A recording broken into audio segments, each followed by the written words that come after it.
Britain and the US are to share expertise on preventing radicalism and tackling domestic violent extremism. Prime Minister David Cameron announced the move following talks with President Barack Obama at the White House, warning that they both faced a poisonous and fanatical ideology.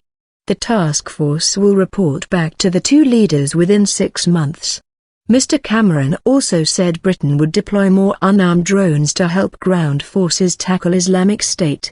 The Prime Minister is on a 2-day visit to Washington for talks with President Obama, likely to be his final Washington visit before the UK general election in May.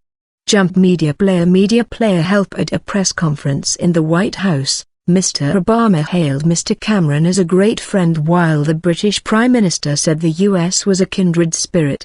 The talks between the two leaders came a week after the deadly terrorist attacks in Paris which killed 17 people.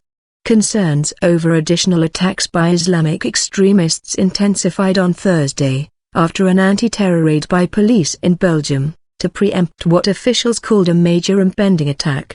UK police have said there is heightened concern about the risks to the UK's Jewish communities and are considering stepping up patrols in certain areas. Mr. Cameron said it was a sensible, precautionary measure to take to reassure those communities. Mr. Cameron said, "We face a poisonous and fanatical ideology that wants to pervert one of the world's major religions, Islam, and create conflict, terror and death. With our allies we will confront it wherever it appears." Assistant Commissioner Mark Rowley, the UK's police lead for counter-terrorism, has said police have been reviewing their own security since the Paris attacks. "We are also considering what further measures we might put in place to enhance the security of police officers, given some of the deliberate targeting of the police we have seen in a number of countries across Europe and the world," he said.